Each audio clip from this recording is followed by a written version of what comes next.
कैसे हैं आप सभी लोग। आप सभी का स्वागत है अपने YouTube channel learn with focus पर। हम लोग क्लास 11th की साइंस पढ़ रहे हैं, जिसमें अब हम लोग अगला टॉपिक चालू करेंगे प्रत्यास्थता। सेकंड यूनिट से चालू करते हैं। प्रत्यास्थता या इलास्टिसिटी क्या होता है, तो याद रखेंगे हमने पढ़ा था कि जो है मैटर हाई स्कूल में भी पढ़ चुके हैं, 9th की साइंस में भी पढ़ चुके हैं कि जो मैटर होता है पदार्थ वो कितनी अवस्थाओं में पाया जाता है। तो आप लोग 3 स्टेट में पढ़ेंगे, 3 अवस्थाओं में पाया जाता है, चौथा और पांचवा भी नहीं पढ़ना है, बोस आइंस्टाइन और वो बाद में हम लोग पढ़ेंगे, ठीक। बोस कंडेंसेट, लेकिन अभी प्लाज्मा और बोस कंडेंसेट के बारे में बाद में पढ़ा जाएगा। अभी के लिए देखते हैं कि पदार्थ कितनी अवस्थाओं में पाया जाता है। तो आप बताएंगे कि जो पदार्थ की अवस्थाएं होती हैं वो कौन कौन सी होती है। तो आप तुरंत कह देंगे कि ठोस, द्रव और गैस, इन तीनों अवस्थाओं में पदार्थ पाया जाता है। आप देखते हैं कि ठोस में बहुत सारे आपने गुण पढ़े थे। पहला गुण आप यही देखते हैं कि ठोस का आकार, आकृति एवं आयतन, ये क्या होता है। तो आप कहेंगे तीनों फिक्स होते हैं। फिर आप द्रव में कहते हैं कि द्रव का आकार फिक्स नहीं होता है, आकृति भी फिक्स नहीं होती, लेकिन आयतन निश्चित होता है। गैस में आप क्या देखते हैं कि आकार, आकृति और आयतन कुछ भी निश्चित नहीं होता है, तीनों बदलता रहता है। और द्रव में आप देखते हैं फ्लूइड का गुण होता है, फ्लूइड मतलब बहने का गुण होता है और ये स्थिर होता है। फिर बाकी गैस में आपने देखा था, और फिर आपने देखा था कि द्रवों को आप लोग गर्म कर सकते हैं, उबाल सकते हैं, बॉयल भी कर सकते हैं, भाप बन के उड़ भी सकती है, उड़ेगी तो क्या गैस बन जाएगी। और ऐसे सॉलिड में देखा था। और तीनों अवस्थाओं को प्रदर्शित करने वाली एक क्या होती है, जल। जो जल में है तो लिक्विड है, बर्फ बन गई तो ठोस है और भाप बन गई तो गैस है। ये जल, ये मतलब क्या होता है, तीनों अवस्थाओं में पाया जाता है, एक ऐसा पदार्थ है। तो इस प्रकार हमने इनको देखा था, लेकिन अब इनके अलग अलग गुणों को दिखाना है तो लेकिन बड़ा मुश्किल होता है। अब कोई आपसे बात करे कि इन तीनों को कैसे दिखाना पड़े, तो आप ध्यान रखेंगे कि ये इंटर एटॉमिक फोर्स से जुड़े होते हैं। किससे? इंटर एटॉमिक फोर्स, अंतरह आणविक बल जिसको कहते हैं। कौन से कहते हैं? अंतरह आणविक बल, अंतरह आणविक, क्योंकि आपको पता है प्रत्येक पदार्थ किससे बना हुआ है, अणुओं से मिलकर बना हुआ है। और ये अणु आपस में क्या होते हैं, पास पास होते हैं, और इनके बीच एक बल कार्य करता है, जिससे क्या होते हैं, एक दूसरे से बंधे होते हैं। क्योंकि ठोसों में सबसे ज्यादा होता है, इसलिए इनको तोड़ना बहुत मुश्किल होता है। द्रवों में उससे कम होता है और गैसों में सबसे कम होता है। तो ये आप गुण धीरे धीरे पढ़ेंगे। इनके बीच जो लगने वाला फोर्स है वो बहुत ज्यादा होता है, लिक्विड में थोड़ा कम होता है, गैसों में सबसे कम होता है। इन्हीं गुणों के कारण ये विशेषताएं होती हैं कि इसको हम तोड़ने में थोड़ी ज्यादा मेहनत करनी पड़ेगी। ठोसों में भी अलग अलग जैसे लौह तत्व हैं, उनको तोड़ने में और मेहनत करनी पड़ती है, लोहा वगैरह हो गया या और जितने भी मेटल्स हैं। और फिर लकड़ी होती है, उसको तोड़ना थोड़ा आसान होता है। तो हम कह सकते हैं कि सब किस पे काम करता है, इंटर एटॉमिक फोर्स पे, कि किसका इंटर एटॉमिक फोर्स कितना है। और यही कारण, यही गुण क्या दिखाती है, इलास्टिसिटी दिखाती है। जैसे प्रत्यास्थता, जिसको हम कहते हैं कि हम किसी भी पदार्थ को, जैसे रबड़ को खींचते हैं, बहुत जल्दी खींचता चला आता है, लिक्विड क्या और जल्दी बह जाता है। तीनों पदार्थों, तीनों में क्या पाया जाता है, प्रत्यास्थता का गुण होता है। लेकिन प्रत्यास्थता दिखाती किसमें है, तो हम देखेंगे ठोसों का एक गुण होता है। किसका गुण होता है? ठोसों का गुण होता है। द्रवों में आप इसके बारे में श्यानता को दिखाएंगे। यही जब द्रवों में बात आती है तो वही गाढ़ापन जिसको दिखाती है, तो वो क्या, किसके नाम से? श्यानता, जो हम लोग आगे सीखेंगे। अभी हम लोग ठोसों में इसी इंटर एटॉमिक फोर्स के उस गुण को हम लोग किस में देखेंगे, इलास्टिसिटी, या जिसको हम लोग प्रत्यास्थता कहते हैं। क्या कहते हैं? और ये हम लोगों ने बहुत अनुभव किया। हमने देखा कि कोई भी पदार्थ को पहले खींचते हैं तो बड़ी मुश्किल से नहीं खींचता है, और फिर फोर्स लगाते हैं और वो धीरे धीरे बढ़ने लगता है, फिर उसको छोड़ते हैं, वो पुनः अपनी आकार को प्राप्त कर लेता है। जैसे रबड़, रबड़ के बारे में हम देखते हैं, रबड़ को पहले खींचा, क्या होती, बढ़ती चली जाती, और जैसे ही छोड़ते हैं वो पुराने अपनी उसी आकार एवं आकृति को पा लेता है, या पुरानी लंबाई को अपनी ग्रहण कर लेता है, कि जब बल लगाते तो आगे बढ़ता है। और ऐसे स्टील या कोई और तार को पहले खींचा जाए तो बहुत मुश्किल होती है, लेकिन जब खींचे तो थोड़ा भी बढ़ता है, फिर उसके बाद बैक हो जाता है। तो ये जो गुण होता है ये क्या कहलाती है, प्रत्यास्थता कहलाती है। प्रत्यास्थता पढ़ेंगे तो कैसे काम करता है, तो हमको ये समझ में आएगा कि इंटर एटॉमिक फोर्स की तरह काम करता है। लेकिन ऐसा क्यों होता है? अगर हम कह दें कि मान लीजिए कोई भी अगर कोई भी पदार्थ होता है, वो उनके बीच क्या किससे मिलकर बना होता है, अणुओं। तो ये अणु अगर हो तो हम ये इनके अणुओं को दिखाएगा, और अणुओं के बीच लगने वाले जो बल हैं उन बल को किसके द्वारा दिखाया गया है, ये स्प्रिंग के द्वारा दिखाया गया है। इस फिगर में आपके एनसीईआरटी में दिया हुआ है। तो अब इसमें आप देखेंगे तो जैसे कोई भी स्प्रिंग होती है, तो स्प्रिंग में हम लोग क्या देखते हैं, जैसे स्प्रिंग देखो, इसमें दो, इसको अलग करने का कारण क्या, स्प्रिंग से क्यों दिखाया गया, क्योंकि हमने ग्रेविटेशन जब 9th में पढ़ा, 11 में आप जो पहली यूनिट में पढ़े कि ग्रेविटेशन में क्या होता है कि कोई भी पदार्थ में क्या हमेशा अट्रैक्शन काम करता है, matter every matter attract to the each other, अर्थात विश्व का या ब्रह्मांड का प्रत्येक कण एक दूसरे को क्या करता है, आकर्षित करता है। लेकिन यहाँ पे केवल आकर्षण का गुण नहीं पाया जाएगा, प्रतिकर्षण का भी होगा। जैसे हम कभी कभी क्या देखते हैं, जैसे एक स्प्रिंग को लेते हैं, मैं एक स्प्रिंग का उदाहरण अगर दिखाऊं प्रत्यास्थता समझने के लिए, सबसे आसान तरीका है, हम लोग स्प्रिंग के बारे में अगर देखते हैं, स्प्रिंग में ही क्या होता है, तो आप लोग ध्यान देते हैं कि एक स्प्रिंग होती है, इसी स्प्रिंग को हम लोग क्या करें, अगर खींचते हैं, खींच के जैसे छोड़ते हैं तो अपनी आकार को ले लेगा, लेकिन अगली बार क्या करते हैं, इसको अंदर दबाना चालू करें, तब भी हम देखते हैं पहले दबाते हैं तो आसानी से होता है, लेकिन धीरे धीरे दबाते जाते हैं और ये रिपल्सन बढ़ाता जाता है, पर एक ऐसा समय आता है कि हम उसके बाद दबा नहीं पाते और खींचते जाते, फिर क्या होता है, कुछ समय बाद जैसे छोड़ते हैं वो अपनी आकार को ले लेते, दबाने के बाद थोड़ा दबाए छोड़ते फिर से वो अपनी उसी आकार को ले लेता है। तो लेकिन अगर एक समय ऐसा भी आता है हम इसको खींचते, इतना खींचते चले जाएं कि वो इतने फैल जाती कि पुनः वो अपनी उस स्प्रिंग को बना नहीं पाता, पूरा फैल भी जाता है। तो लेकिन एक लिमिट होती है, उस लिमिट के अंदर तक ही खींचते हैं तो वापस भी चला जाता है, और उस लिमिट तक की दबाते हैं तो भी वापस होकर ये अपनी उसी शेप को पा जाता है। उससे ज्यादा कर देते तो दबा रह जाएगा, उससे ज्यादा खींच दे तो खींचा रह जाएगा। तो ये गुण हमको दिखता है दैनिक जीवन में, तो इसी जो गुण को कि वो अपने पुराने उसी आकार एवं आकृति को पा लेता है, ये किसके कारण होता है, तो हम लोग पढ़ेंगे प्रत्यास्थता के कारण होता है। कौन सा गुण होता है इसका, प्रत्यास्थता। लेकिन होता कैसे है, तो हमने देखा जब अंदर दबाते थे तो रिपल करके प्रतिकर्षित कर देता था, अपनी उसी आकार में आ जाता था।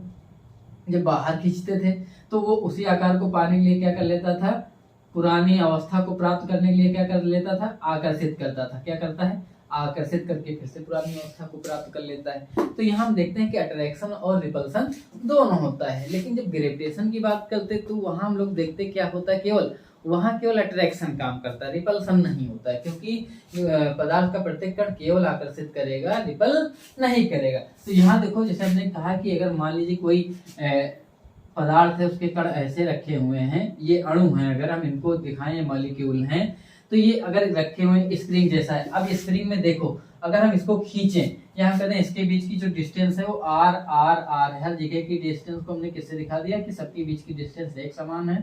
और हमने जैसे इसको खींचा, अब अगर हम इधर की ओर खींचते तो डिस्टेंस बढ़ेगी। अब आपको पता है स्प्रिंग फैलना चालू हुई, जैसे ही स्प्रिंग फैली तो क्या करेगी, स्प्रिंग अपने को पुरानी पोजीशन में लाने के लिए क्या करेगी, अट्रैक्ट करेगी, अर्थात तब कौन सा बल लगेगा, आकर्षण लगेगा।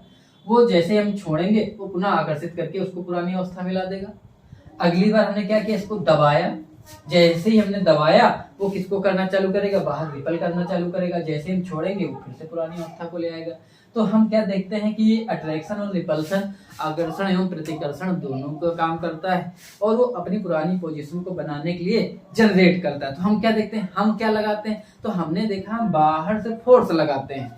फोर्स लगाते हैं तो क्या चेंज करते हैं, तो हमको क्या समझ में आता है कि कोई भी एक, ये किसी भी फॉर्म में है, क्या है, फॉर्म में है, अंग्रेजी का शब्द है फॉर्म, कि कोई किस फॉर्म में है, किस अवस्था में है। फॉर्म का मतलब होता है अवस्था। और जब हम इसको डिफॉर्म करते हैं, डिफॉर्म मतलब इसकी अवस्था को परिवर्तित करते हैं। क्या करते हैं, अवस्था परिवर्तन, अर्थात फॉर्म में जिस था इसको हम डिफॉर्म कर दें। क्या कर दें, अवस्था परिवर्तन। डिफॉर्म करने के लिए, अवस्था परिवर्तन करने के लिए हम क्या करते हैं, एक फोर्स लगाते हैं, और उस फोर्स को हम लोग कहते हैं डिफॉर्मिंग फोर्स। कौन सा फोर्स होता है, डिफॉर्मिंग फोर्स, जिसको हम लोग कहते हैं विरूपक बल। कौन सा बल कहते हैं, विरूपक मतलब विरूपित करने के लिए, अर्थात इस चीज वस्तु को विरूपित करने के लिए, जो इसकी अवस्था थी उस अवस्था को बदलना क्या कहलाता है, विरूपित करना। तो विरूपित दोनों तरीके से कर सकते थे, दबा भी सकते थे और खींच भी सकते थे। लेकिन जैसे हम विरूपित करते हैं, हमने दबाया तो हमने देखा ये अंदर एक फोर्स अपने आप जनरेट होता है। वो फोर्स क्या करता है, ये अपनी पुरानी पोजीशन को, पहले जिस पोजीशन में था ये उसको पुनः पाना चाहता है, अर्थात वो जिस फॉर्म में था वो अपनी उसी फॉर्म को पाना चाहता है। इसलिए इसको हम कहते हैं रिस्टोर करना चाहता है। अपनी फॉर्म जिस अवस्था में था वो उसी अवस्था को रिस्टोर करना चाहता है, इसीलिए हम इसको कहते हैं रिस्टोरिंग फोर्स कहते हैं। कौन सा फोर्स कहते हैं, रिस्टोरिंग फोर्स। रिस्टोरिंग फोर्स या प्रत्यानयन बल भी कहते हैं। प्रत्यानयन का मतलब होता है पुरानी अवस्था में आना, और उस अवस्था में आने के लिए जो बल लगता है उसको हम कहते हैं प्रत्यानयन बल। तो हम लोग कौन सा बल लगाते हैं, हम लोग लगाते हैं विरूपक बल, डिफॉर्मिंग फोर्स, तो अंदर कौन सा बल जनरेट होता है अपने आप, रीस्टोरिंग फोर्स जनरेट होता है, प्रत्यानयन बल। और वो प्रत्यानयन बल क्यों जनरेट होता है, तो आप कहेंगे उसका एक ही कारण है, अंतर आणविक बल, क्या है, इंटर एटॉमिक फोर्स, ठीक है। और इसके इस गुण को हम लोग क्या कहते हैं, प्रत्यास्थता कहते हैं। क्या कहते हैं, प्रत्यास्थता। और प्रत्यास्थता को हम लोग इलास्टिसिटी या प्रत्यास्थता कहते हैं। तो आपसे कोई पूछे प्रत्यास्थता का मेन कारण क्या है, तो आप लोग कहेंगे इसका मेन कारण है इंटर एटॉमिक फोर्स। और ये क्या करता है, जब हम किसी भी वस्तु को क्या करते हैं, डिफॉर्म करते हैं, उसकी उस अवस्था से हम उसकी अवस्था का परिवर्तन करते हैं। अवस्था परिवर्तन कैसे, अवस्था बहुत परिवर्तन हो सकता है। एक तार को हमने खींच दिया, उसकी लंबाई बढ़ा दी।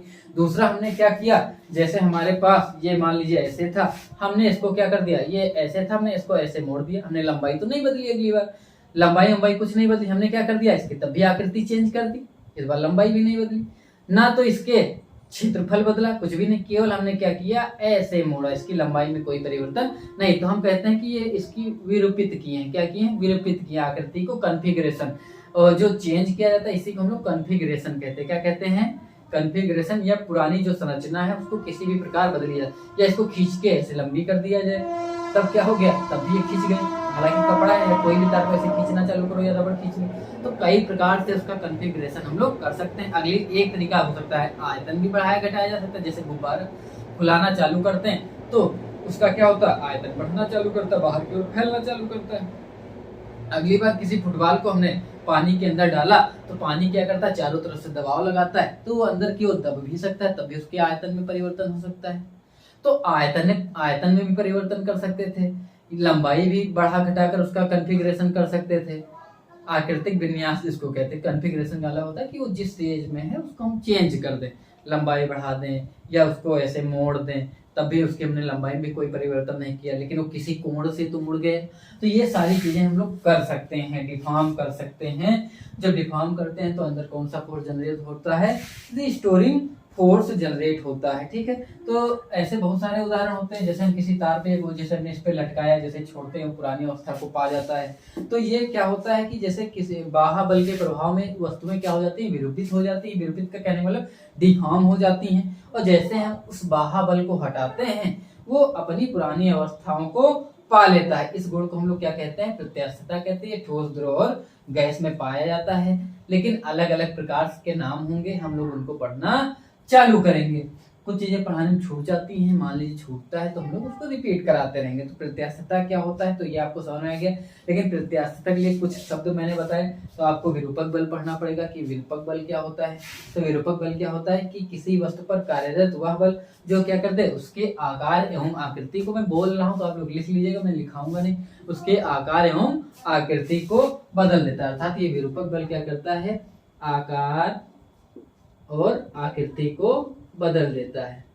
यह बल क्या है, वह बल जो किसी भी वस्तु के आकार एवं आकृति को बदल दे या बदलने का प्रयास करे। कौन सा बल कहलाता है, विरूपक बल कहलाता है। फिर अब एक शब्द आता है, इसी में टॉपिक यूज करते हैं, दृढ़ वस्तु। दृढ़ वस्तु क्या कहलाती है कि यदि किसी आकार मतलब दृढ़ मतलब ठोस वस्तु, रिजिड बॉडी जो हो, मतलब जिसका बाह्य बल लगाने से मतलब उसका आकार एवं आकृति जल्दी ना बदले, तो वो दृढ़ वस्तु कहलाती है। तो वास्तव में व्यवहार में कोई भी वस्तु दृढ़ नहीं कि हम बल लगाएं उसका आकार एवं आकृति ना बदले, लेकिन सामान्यतः हम मान लेते हैं। और इसके बाद आती है प्रत्यास्थता। तो मैंने प्रत्यास्थता का गुण बताया कि प्रत्यास्थता क्या है कि मैंने बताया ना कि प्रत्येक पदार्थ परमाणुओं से मिलकर क्या है, बना हुआ है।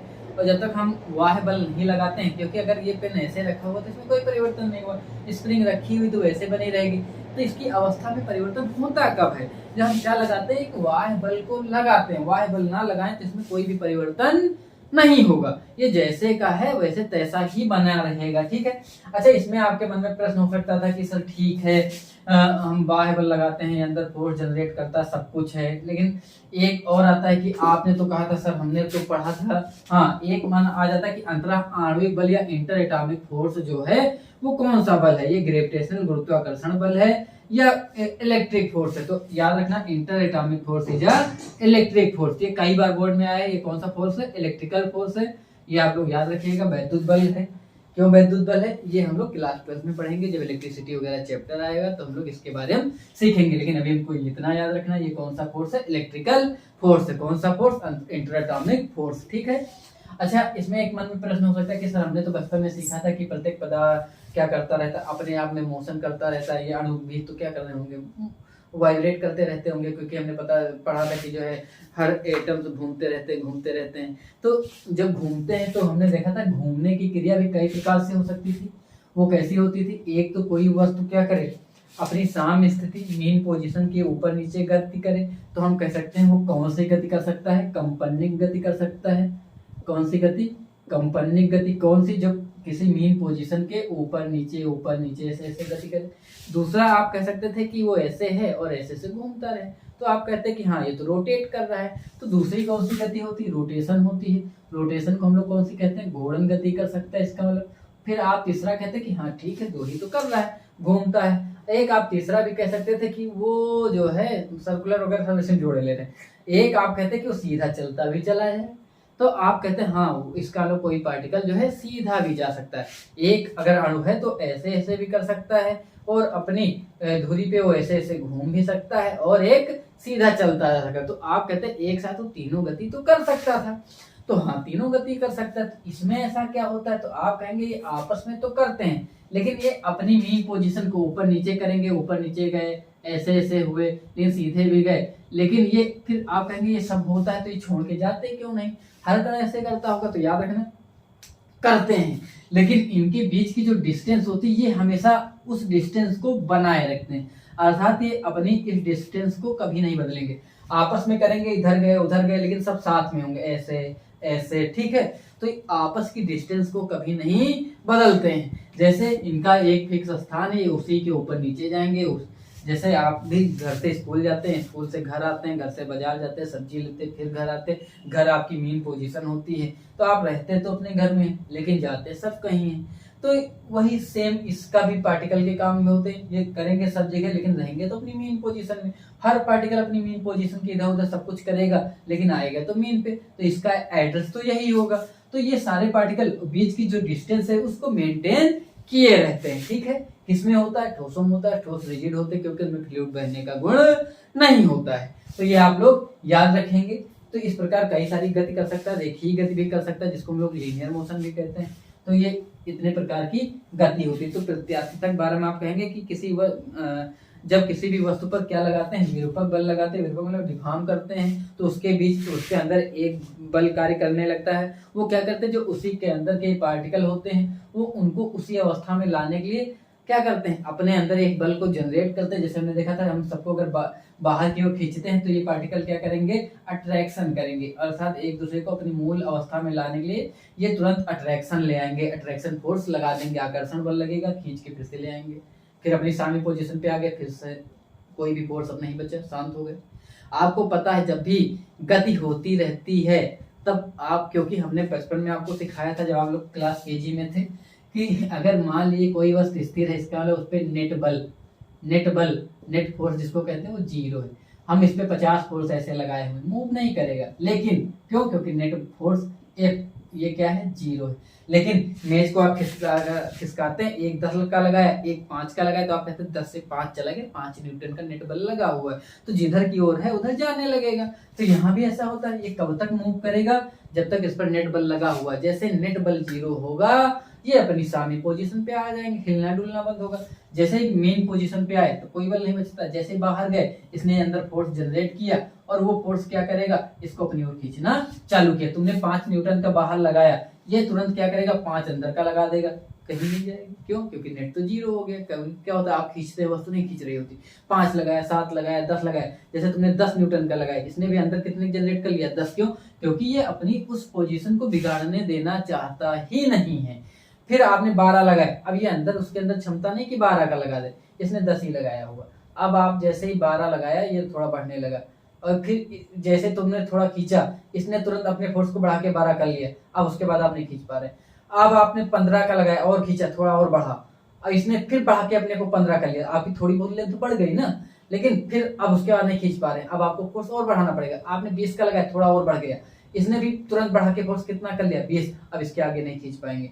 तो ये क्या करता है, आप जितना बाहर बल लगाते जाते हैं ये अपने अंदर अणुओं के द्वारा तुरंत अंदर फोर्स को जनरेट करता है खींचने के लिए और उतना लगा देता है। और जैसे ही तुमने 20 को छोड़ा ये क्या करेगा, इसको तुरंत अपनी मीन पोजीशन पे ले आएगा। जैसे ही आएगा ये अंदर जो भी फोर्स जनरेट किया हुआ था वो खत्म हो जाएगा और ये फिर से अपनी मीन पोजीशन पे आ चुके होंगे। एक ऐसा भी समय आता है हम इतना ज्यादा खींच देते हैं, हमने 100 का लगा दिया, बाहर इसके अंदर इतनी क्षमता ही नहीं कि उतना जनरेट करे और वो खींचता चला जाता है। तो ये भी हो सकता है। तो हम क्या कहेंगे कि प्रत्यास्थता क्या है, पदार्थ का वह गुण है जिससे कोई विरूपित बल के द्वारा आकार एवं आकृति मतलब विरूपित बल के द्वारा होने वाले में क्या होता है, विरूपित जब भी हम विरूपक बल लगाते हैं तो उसके आकार एवं आकृति में क्या होने लगता है, परिवर्तन होता है। उस परिवर्तन का वह क्या करता है, विरोध करता है और अपने अंदर एक ऐसा बल जनरेट करता है। क्या होता है कि जैसे हम विरूपक बल को हटाते हैं, वही जो बाह्य बल को हटाते हैं विरूपक बल को, वो तुरंत क्या करता है, अपनी बाह्य बल को विरूपक बल को हटाने पर अपनी मूल पोजीशन पर आ जाता है। ठीक है, तो हम क्या कहेंगे कि इस स्थिति में अंदर क्या कार्य करने लगता है, एक प्रत्यानयन बल कार्य करने लगता है। या तो हम लोग क्या कहेंगे कि जब भी हम किसी वस्तु में क्या करते हैं, विरूपक बल लगाते हैं तो क्या होता है, पदार्थ जो है अपनी पूर्व अवस्था में लाने के लिए अंदर एक प्रत्यानयन बल कार्य करने लगता है। जैसे हम उस विरूपक बल को हटाते हैं पदार्थ तुरंत जो है अपनी पूर्व अवस्था में आ जाता है। इस गुण को हम लोग क्या कहते हैं, प्रत्यास्थता कहते हैं। तो प्रत्यास्थता में ये भी होता है। अब जो प्रत्यास्थता का ये गुण है कुछ लिमिट तक ही काम करता है। फिर जैसे कुछ वस्तुएं जो है प्रत्यास्थ कैसी होती हैं इनके बारे में दिया गया, कुछ होती पूर्ण प्रत्यास्थ होती हैं और कुछ प्रत्यास्थ नहीं होती। जो प्रत्यास्थ होती हैं उनको हम इलास्टिक कहते हैं, जो इलास्टिक नहीं होती उनको नॉन इलास्टिक कहते हैं। नॉन इलास्टिक को हम दूसरा शब्द दे देते हैं प्लास्टिक। तो वो क्या होती है, प्लास्टिक होती। हालांकि कोई वस्तु ना तो पूर्ण प्रत्यास्थ है ना तो पूर्ण अप्रत्यास्थ। अप्रत्यास्थ मतलब जिसके अंदर प्रत्यास्थता का गुण नहीं। जैसे मिट्टी का ढेला लेते हैं, उसको थोड़ा भी दबाते हैं, जितना दबा दिए उतना ही रहेगा, ऊपर नहीं उठेगा कि अपनी पुरानी पोजीशन को लाए, जितना खींच दिया उतना पड़ा हुआ है। या मोम हो गया, तो ये क्या कहलाती है, व्यवहार में हम इनको कह देते हैं हाँ ये पूर्ण अप्रत्यास्थ है, इसमें जो भी परिवर्तन कर दो ये उस परिवर्तन का विरोध नहीं करेंगी। और पूर्ण प्रत्यास्थ किसको माना जाता है, तो क्वार्ट्ज को माना जाता है। ठीक है, किसको मानते हैं, क्वार्ट्ज को। तो इस प्रकार लेकिन एक लिमिट तक ही व्यवहार में कोई भी पूर्ण प्रत्यास्थ और पूर्ण प्रत्यास्थ वस्तु नहीं होती। तो आपको ये याद करना पड़ेगा। इसके बाद कुछ और टॉपिक आएंगे, इन पे कुछ और शब्दों को हम लोग यूज करेंगे। ये अब आप बुक को पढ़ेंगे तो आपको इतने शब्द आपको समझ में आ रहे होंगे। इसके बाद कुछ और शब्द आएंगे, जैसे यूज किया जाएगा, एक शब्द आपका यूज होगा स्ट्रेस यूज होगा। क्या यूज करेंगे, स्ट्रेस के बारे में, जो हम लोग कहते हैं प्रतिबल कहते हैं। क्या कहते हैं, प्रतिबल, या इसके लिए हम लोग यूज करेंगे स्ट्रेस यूज करेंगे। स्ट्रेस का मतलब ये होता है जब भी हम किसी वस्तु पर बाह्य बल लगाते हैं तो वो क्या करता है, थोड़ा बढ़ना चालू करती है। तो बाह्य बल वही जो विरूपक बल लगाते हैं, अर्थात जब किसी वस्तु पर विरूपक बल लगाया जाता है तो वस्तु के अणु क्या होते हैं, अपनी इस साम्य पोजीशन से इधर उधर विस्थापित, साम्य मतलब जो भी मीन पोजीशन से, इससे क्या हो जाते हैं, विस्थापित हो जाते हैं। तो इनके विस्थापन होने के कारण इनके बीच कौन सा बल कार्य करने लगता है, प्रत्यानयन बल लगने लगता है। कौन सा बल कार्य करने लगता है, अंदर तुरंत एक फोर्स जनरेट होगा, उस बल को हम लोग क्या कहेंगे, प्रत्यानयन बल कार्य करने लगता है। जो क्या करता है, इनके अणुओं को पुनः अपनी साम्य अवस्था में लाने का, अंदर की ओर दबाओगे तो बाहर की ओर लगेगा फोर्स, और जब बाहर की ओर खींचोगे तो प्रत्यानयन बल अंदर की ओर लगेगा। याद रखना ये ना। तो वो क्या करता है, उन अणुओं को साम्य अवस्था में लाने का प्रयास करता है। ठीक है, तो इसी बल को हम लोग क्या कहते हैं, प्रतिबल कहते हैं। ठीक, क्या कहेंगे, प्रतिबल। अर्थात वस्तु के अंदर किसी पृष्ठ के एकांक क्षेत्रफल पर कार्यरत आंतरिक प्रत्यानयन बल को हम लोग क्या कहते हैं, प्रतिबल। अर्थात जब हम बाहर की ओर खींचते हैं तो वस्तु के अंदर अट्रैक्शन लगेगा, जब अंदर की ओर दबाते हैं तो रिपल्सन कार्य करता है, तो ये बाहर की ओर ले जाता है। तो इसी प्रत्यानयन बल को हम लोग क्या कहते हैं, इसी प्रत्यानयन बल को हम लोग क्या कहते हैं, कहने लगते हैं प्रतिबल कहने लगते हैं। क्या कहते हैं, प्रतिबल थोड़ा सा एक मतलब पर्टिकुलर एरिया से संबंधित दे दिया जाता है कि किसी वस्तु के पृष्ठ एकांक के क्षेत्र पर, जैसे हमने किसी भी वस्तु को दबाया तो कितने एरिया पे वो फोर्स काम कर रहा है। जैसे हमने इतने पे दबाया तो इसको अगर हम पर यूनिट ले लें तो इस एकांक क्षेत्रफल पे जितना भी बल लगा, जब दबाते हैं तो इसके अंदर जितना फोर्स जनरेट होता है, इसकी अवस्था का परिवर्तन का विरोध करने के लिए उस बल को हम लोग क्या कहते हैं, प्रतिबल कहते हैं। क्या कहते हैं, प्रतिबल। और इसी के कारण इसमें विकृति आती है। जैसे दबाया तो ये अंदर की ओर दबता चला जाएगा, इसको हम लोग क्या कहते हैं, विकृति कहते हैं। विकृति को स्ट्रेन कहते हैं। या खींचा तो अगली बार क्या होगा, उस प्रतिबल के कारण, उतने एरिया के कारण ये बढ़ने लगेगा, तब भी इसमें विकृति आएगी, स्ट्रेन होगा।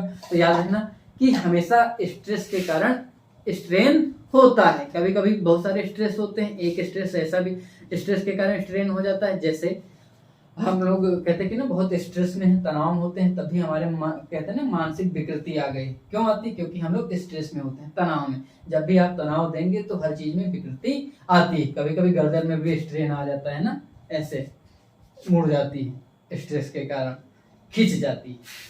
तो ये क्यों होता है, हम लोग इसके बारे में सीखना चालू करेंगे। तो याद रखना प्रतिबल क्या होता है। तो हमने सीखा कि प्रति एकांक बल पर प्रति एकांक पृष्ठ मतलब किसी वस्तु के अंदर किसी पृष्ठ के एकांक क्षेत्रफल पर कार्य करने वाले आंतरिक प्रत्यानयन बल को हम लोग क्या कहते हैं? प्रतिबल कहते हैं। क्या कहते हैं? आंतरिक प्रत्यानयन बल को प्रतिबल कहते हैं। तो प्रतिबल क्या होगा? यही जो प्रत्यानयन बल होता है, क्या होता है? प्रत्यानयन बल क्या होता है? प्रत्यानयन बल और नीचे क्या? क्षेत्रफल। अच्छा, इसको ध्यान से आप लोग देखेंगे तो आपको समझ में आएगा कि प्रत्यानयन बल को तो हम लोग एफ से भी दिखा सकते थे, क्योंकि फोर्स है, और ये क्या है? एरिया हो गया। तो क्या हो जाएगा? Force upon area. मतलब एक तरीके से अगर हम इस तरीके से लिखते हैं, हालांकि लिखने की जरूरत नहीं है। तो ये जो प्रत्यानयन बल, इसके हिसाब से अगर हम मात्रक लगाएं तो आप कहेंगे प्रत्यानयन बल का तो मात्रक न्यूटन होता है और क्षेत्रफल का मात्रक मीटर स्क्वायर होता है। इस हिसाब से तो कहते हैं कि इस जो दाब होता है, प्रेशर, उसके भी तो यही मात्रक होते हैं, तो उस पर भी यही काम करना चाहिए। तो याद रखना, दाब एक अदिश राशि होती है और जो प्रतिबल है ये कौन सी राशि है? ये प्रतिबल कौन सी राशि है? ये सदिश राशि। कौन सी राशि है? सदिश। और दाब कौन सी राशि है? अदिश राशि है। विमा निकालेंगे तो आपको न्यूटन की विमा आपने पढ़ी चुका है, mlt-2, और नीचे एल स्क्वायर होगा तो एक एल से एल कैंसिल होगा तो एक ऊपर एल जाएगा तो ml-1 t-2 हो जाएगी। तो आप विमा भी निकाल लेंगे और मात्रक तो आपका ये हो जाएगा। तो आप याद रखेंगे कि वस्तु के अंदर किसी पृष्ठ के एकांक क्षेत्रफल पर कार्यरत आंतरिक प्रत्यानयन बल को हम लोग क्या कहते हैं? प्रतिबल कहते हैं। अर्थात प्रतिबल क्या होगा? प्रत्यानयन बल बटे क्षेत्रफल, अर्थात रिस्टोरिंग फोर्स अपॉन क्या हो जाएगा? एरिया। ठीक है, तो ये आपको याद रखना है। और इसका मात्रक क्या होता है? न्यूटन पर मीटर स्क्वायर होता है, या विमा क्या होती है? ml-1 t-2 होता है। तो ये याद रखेंगे आप लोग। इसके बाद हम लोग आगे क्या देखेंगे? इसकी प्रतिबल के प्रकार हम लोग पढ़ेंगे। फिर इसके बाद हम लोग क्या पढ़ेंगे? प्रतिबल के प्रकार पढ़ेंगे। अच्छा, इसमें एक शब्द यूज किया गया है टेंसर। हम टेंसर को बाद में बताएंगे टेंसर क्या होता है। जैसे प्रेशर को अदिश न कह के कहीं कहीं आप लोग टेंसर देखेंगे, तो जब प्रेशर आएगा तो हम बता देंगे कि प्रेशर में मतलब जो है दाब में कई सारी डायरेक्शन में फोर्स काम करता है, ऑल डायरेक्शन में। क्योंकि अभी आपने केवल दो ही राशि पढ़ी, सदिश राशि और अदिश राशि। सदिश राशियां जिनमें क्या होता है? परिमाण के साथ दिशा भी होती है, और अदिश राशि जिसमें केवल परिमाण होता है, दिशा नहीं होती है। तो इसके अलावा आप एक और क्वांटिटी पढ़ेंगे जिसमें क्या होती है कि मतलब केवल दिशा नहीं, ऑल डायरेक्शन में, कई सारी डायरेक्शन में जब दिशा होती है और मैग्नीट्यूड परिमाण भी होता है, तो कौन सी क्वांटिटी हो जाती है? टेंसर। जैसे हम गुब्बारे को फुलाना चालू करते हैं तो जो फोर्स होता है ऑल डायरेक्शन में लगना चालू करता है, इधर इधर इधर इधर, इसलिए इसको एक अलग राशि कहते हैं, उसको प्रदिश राशि भी कहते हैं या टेंसर भी कहते हैं। ठीक है, इसलिए प्रेशर को टेंसर भी लिखा जाता है। तो प्रतिबल के प्रकार आप लोग पढ़ेंगे। फिर प्रतिबल के प्रकार में क्या होगा? अविलंब। और ये इसके पहले मैं आपको एक बता दूं, प्रतिबल के पहले प्रतिबल पढ़ लिया, इसके बाद आप पढ़ेंगे स्ट्रेन पढ़ेंगे। स्ट्रेन जरूरी है। तो आपको प्रतिबल समझ में आ गया, लेकिन प्रतिबल के कारण स्ट्रेन होता है, ये भी बात आपको समझ में आई होगी कि स्ट्रेन क्या है? जो विकृति होती है, वो विकृति कई प्रकार से होती है। तार को खींचेंगे, लंबाई में भी बढ़ सकता है, आयतन में भी हो सकता है। आयतन को कम ज्यादा करने प्रतिबल की वजह से, स्ट्रेस की वजह से, तो आयतनात्मक भी हो सकता है विकृति। और इस प्रकार कई सारी जो विकृतियां होंगी उनको हम लोग सीखेंगे। और जो लंबाई में बढ़ता है उसको हम लोग अनुदैर्घ्य भी कहते हैं। क्या कहते हैं? अनुदैर्घ्य। और एक होती है अपरूपण विकृति। अपरूपण का मतलब ये होता है जैसे गर्दन हमारी टेढ़ी होगी, इसको कहते हैं शेयरिंग। मतलब हमारी लंबाई में भी कोई परिवर्तन नहीं होता है, अनुदैर्घ्य विकृति भी नहीं कि गर्दन की ऊपर की ओर बढ़ती चली गई, और आयतन भी इसकी दबा के एकदम छोटा नहीं कर दिया गया कि आयतन कम ज्यादा हो गया, ऐसे हो गई, टेढ़ी हो गई। तो इसको हम क्या कहते हैं? शेयरिंग। क्या कहते हैं? कौन सा स्ट्रेन है हमारा? ये शेयरिंग स्ट्रेन है। तो मान लीजिए किसी ने ऐसे मारा, स्ट्रेस दिया तो ऐसे हो गई, तो कौन सा स्ट्रेन है? शेयरिंग, जिसको हम लोग अपरूपण भी कहते हैं। ठीक है, जैसे ये ऐसे था, हमने इसको ऐसे मोड़ के ऐसे कर दिया, तो इसकी हमने लंबाई में कोई परिवर्तन नहीं किया, आयतन को भी हमने छेड़छाड़ नहीं किया, केवल जो है इसके एंगल को हमने मोड़ दिया। जैसे एक कागज को ही लेते हैं, एक पन्ने को लिया जाए ऐसे, और जैसे यही है इसका आयतन जैसे जितना उतना रहे, हम इसको ऐसे मोड़ दे किसी एंगल पे, तो ये कौन सा है, शेयरिंग है, केवल इसके कोण पे हमने मोड़ दिया है, इसकी लंबाई में हमने कोई परिवर्तन नहीं किया। तो अब हम लोग देखेंगे कि स्ट्रेस पढ़ लिया आपने, स्ट्रेन क्या होता है, विकृति। तो विकृति के लिए कुछ शब्द यूज होंगे, विकृति, स्ट्रेन। तो विकृति आपको तो समझ में आ ही गई, जब किसी वस्तु पर क्या लगाते हैं, विरूपक बल लगाया जाता है, तो वस्तु के आकार एवं आकृति में क्या होता है, परिवर्तन होता है। और इस वस्तु के आकार एवं आकृति में होने वाले, जब किसी वस्तु में विरूपक बल लगाया जाता है, विरूपक बल लगाते हैं, तो वस्तु के आकार एवं आकृति में होने वाले भिन्नात्मक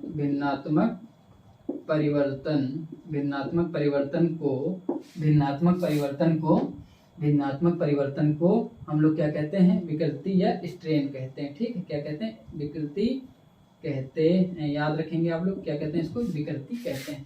थोड़ा थोड़ा कम पढ़ाएंगे, नहीं आप लोगों को ज्यादा लेंथी हो जाता तभी दिक्कत होती है। तो वस्तु की इसको विकृति कहते हैं, कई प्रकार से हो सकता है। पहला हमने कह दिया, एक विकृति होती है अनुदैर्घ्य विकृति। अनुदैर्घ्य का मतलब लंबाई में। कौन सी विकृति आप लोग पढ़ेंगे, मैं अभी केवल लिखा रहा हूँ, एक विकृति आप पढ़ेंगे, अभी लिखाएंगे अनुदैर्घ्य विकृति। दूसरा आप पढ़ेंगे, अनुदैर्घ्य के बाद आपको पढ़ाएंगे आयतन विकृति। कौन सा पढ़ाएंगे, आयतन विकृति। और तीसरा आप लोग पढ़ेंगे अपरोपण विकृति। कौन सी पढ़ेंगे, अपरोपण विकृति। तीनों विकृतियां पढ़ानी। तो अनुदैर्घ्य विकृति क्या होगी, जब हम लोग क्या करते हैं, विरूपक बल लगाते हैं, तो इसकी दशम क्या हो, उसकी लंबाई में परिवर्तन हो, तो उसकी विकृति को हम लोग क्या कहेंगे, अनुदैर्घ्य विकृति। तार को खींचा जाए जैसे। और फिर आयतन विकृति, जैसे मैंने कहा विरूपक बल लगाया जाए, कोई भी स्ट्रेस करें तो उसके आयतन में परिवर्तन हो। तो जैसे फुटबॉल को पानी में डाल दिया, दोनों तरफ दबाव, आयतन में परिवर्तन होता है। फिर अपरोपण विकृति मैंने भी उदाहरण बताया, गर्दन टेढ़ी हो गई या किसी एंगल पे मुड़ गया, तो कौन सी विकृति होती है, अपरोपण विकृति होती है। और इसके बाद आपको ये कल मैं इसकी हेडिंग लिखा दूंगा। फिर इसके बाद आप लोग पढ़ेंगे हुक का नियम। क्या पढ़ेंगे, हुक का नियम। हुक का नियम क्या है, मैं अभी थोड़ा सा ऐसा एग्जाम्पल मतलब बताया जा रहा हूँ। हुक का नियम ये कि हुक ने बताया था कि हम जितना भी स्ट्रेस लगाते हैं, उस स्ट्रेस के कारण एक फिक्स स्ट्रेन होता है। जितना स्ट्रेस लगाया उतना स्ट्रेन, मतलब जितना प्रतिबल लगाएंगे उतनी ही विकृति होगी। एक प्रतिबल एक विकृति, दो प्रतिबल दो विकृति, मतलब एक मानक मैंने बता दिया है। 10 प्रतिबल लगाए एक विकृति, तो 20 लगाएंगे तो 2 विकृति। इस प्रकार अनुपात में भी होता है, जितना प्रतिबल लगाते हैं उतने वस्तु के आकार एवं आकृति में परिवर्तन होता है। ये एक सीमा के भीतर तक की होता है, तो वो उसकी लिमिट कहलाएगी, क्योंकि उसके बाद वो समाप्त हो जाता है। तो इस चीज को हम लोग कल पढ़ेंगे। आपको ये क्लास कैसी लगी है, और अगर ठीक लगी है तो हम लोग इसी प्रकार क्लास को अनवरत रूप से चलाते रहेंगे। और एनसीईआरटी के जितने भी न्यूमेरिकल हैं उनको भी बाकायदा सॉल्व कराया जाएगा। और किसी भी प्रकार की कोई भी कंफ्यूजन होती है तो आप लोग निसंदेह बिना संकोच के प्रश्न करते रहिए। आप लोग खुश रहिए सदा। आप